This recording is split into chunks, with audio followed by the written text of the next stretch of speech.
Hello inquisitive viewers, and welcome to Vegetarianism, the noble way of living.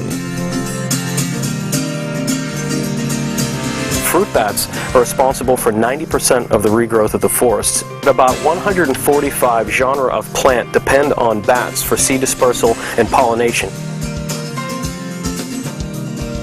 Today we are visiting Luby Bat Conservancy in Gainesville, Florida, USA, in the first of a three-part show.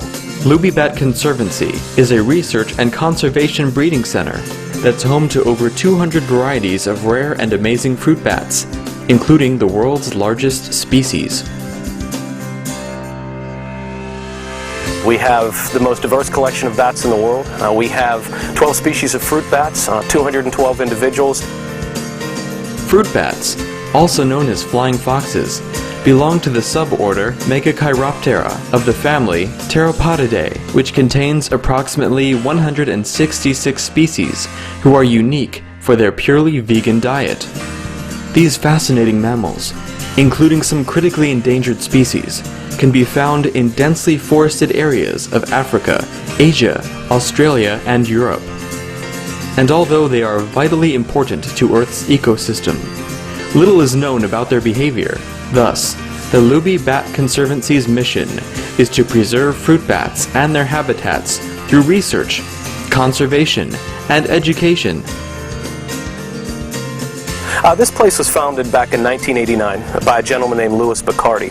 And Louis Bacardi had a passion for endangered wildlife, and he built this facility.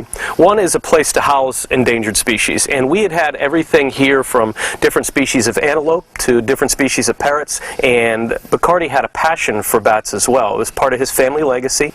There had been a lot of work going on with fruit bats, but Louis Bacardi knew there was a lot more work to be done. Their numbers were going downhill because of bushmeat, overhunting, and deforestation. He unfortunately passed away in 1991, but his legacy lives on by what we do here. All the other animals that we had here had since been moved out, and the idea was to focus on strictly fruit bats. The type of bats that we primarily focus on are in the genus called Pteropus. They're the large fruit bats, also known as flying foxes, and there's about 67 species of those bats. About half of those bats are considered threatened with extinction. So the global status of fruit bats, more importantly the old world flying foxes, the old world fruit bats that we deal with, are really not doing too well. They're threatened with deforestation, their numbers are declining because of overhunting, and it's a global problem. I mean, we're seeing in a lot of countries. So there's a lot of work to be done, which is why Luby's here, and a lot of people are out there doing some great work, but unfortunately the populations continue to decline. Fruit bats play a crucial role in the survival of many varieties of fruit and other plants in our planet's rainforests. Unfortunately, however, this key fact is often overlooked, which has put the animal at risk of extinction. Decades of neglect have caused over half of the fruit bat species on Earth to be classified as threatened or near threatened to become extinct.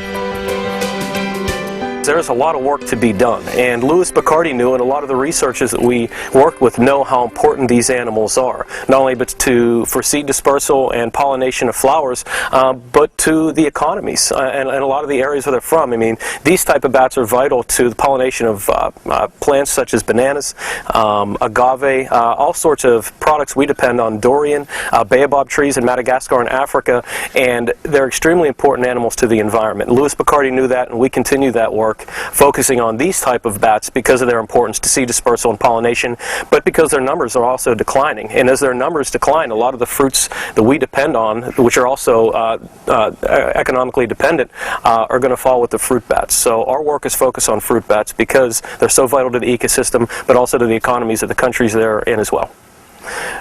Thing about bats are a lot of people think of them as rodents, as flying mice or flying rats, and that's completely false. Bats are not anything distantly related to rodents. They are in their own class of mammals, and they have a reproductive history kind of like ours, kind of like humans, as in they usually only give birth to one baby, or it's also known as a pup at a time. So the reproductive rate is just not fast enough to be able to keep up with the decline in fruit bat numbers, be it through overhunting or deforestation. But those are the two primary factors right now affecting fruit bat species, deforestation and overhunting, and unsustainable harvesting with overhunting. Now, Let's take a tour of Luby Bat Conservancy to meet some of its smart and precious fuzzy residents.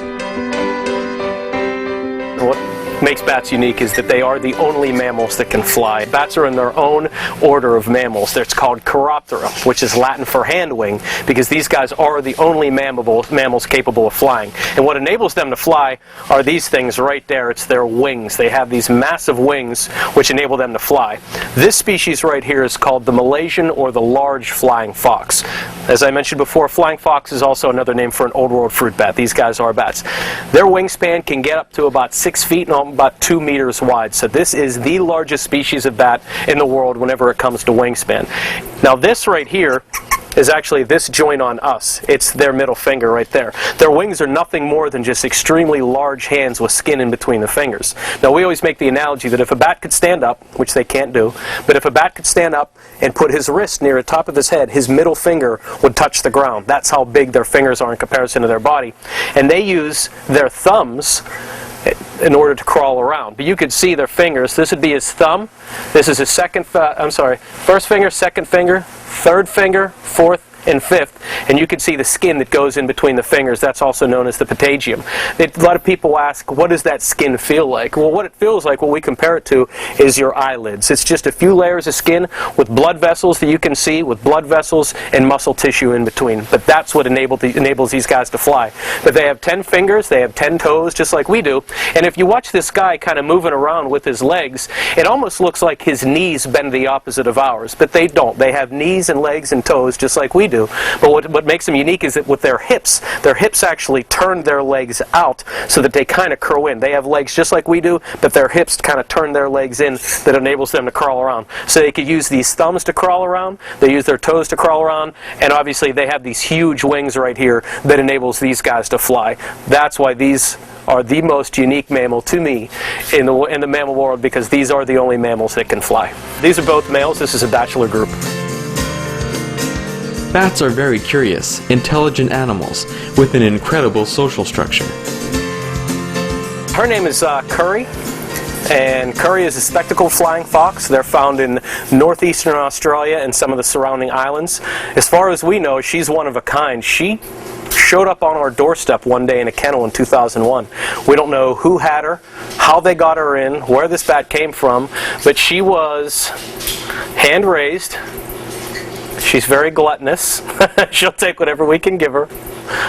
She's great around kids. Now, whenever we bring educational tours in, and whenever the children walk by, she's usually one of the first bats up there to kind of take a peek and see what's going on. So we're very happy to have her here. We're not sure how she got here, but we're very happy to have her here. So the species is relatively common, maybe threatened in northeastern Australia. But the fact is that of any zoo, of any institution in the Western Hemisphere, she's the only one of her species that we know of. And she is extremely personable. She craves attention. She's just fantastic for our educational program. These guys here are pretty shy. But this is a little blonde species from the Philippines. I'll see if I can get... She's going to be all over us now because she knows that we're here and we have food. But these little guys are... we have quite a few species going on here. The little guys right here are called a little golden-mantled flying fox from the Philippines, and they're considered threatened where they're at. The species that's kind of to the side, the larger species, is called a variable flying fox, and they're found in Southeast Asia. I'm going to get her more nectar. This little girl right here was born in July of 2010. Her name is Nina. And her mother is actually the bat on the left. So we'll usually keep moms and daughters together for as long as we can. And we're not going to be loaning any of these guys out anytime soon. We like to keep them here for education. Kids obviously love the species. They're small, they're blonde, they're pretty cute. This is an all-male pen. The guy on the right is a Malaysian or a large flying fox, again, largest species in the world. The bats next to him, the two next to him, are called an Indian flying foxes. Again, flying fox is just another name for a very large old world fruit bat. And the longest lived bat in captivity was one of the Indian flying foxes, and that male lived to be about 35 years old. Bat Conservancy's highest priority is to help conserve wildlife through various means, including breeding for reintroduction. This right here is called a Rodrigues fruit bat, and these bats are found on one little tiny island off the east coast of Madagascar, and this is an endangered species of bat. And at one time, these guys were one of the world's most endangered mammals. Luby Bat Conservancy has 12 species of bats here, and we routinely breed for the species that we currently maintain. We are the only place right now currently breeding the little golden-mantled flying fox and the variable flying fox in the United States. So we're pretty special when it comes to that. We were the first facility to breed the Malaysian flying fox, also known as the large flying fox, the big guys with the 5-6 foot wingspan. When it comes to the breeding of fruit bats, the management of fruit bats, we are the expert. We thank Luby Bat Conservancy for giving us the special opportunity to enter the fascinating world of fruit bats. Please tune in for the second part of this series to learn more about the personality and intelligence of these intriguing animals. For more information on fruit bats and Luby Bat Conservancy in Gainesville, Florida, USA, please visit www.batconservancy.org. Thank you for watching today's edition of Vegetarianism, the Noble Way of Living. Coming up next is Between Master and Disciples, here on Supreme Master Television. May our loving hearts encompass all creatures with whom we share our beautiful planet.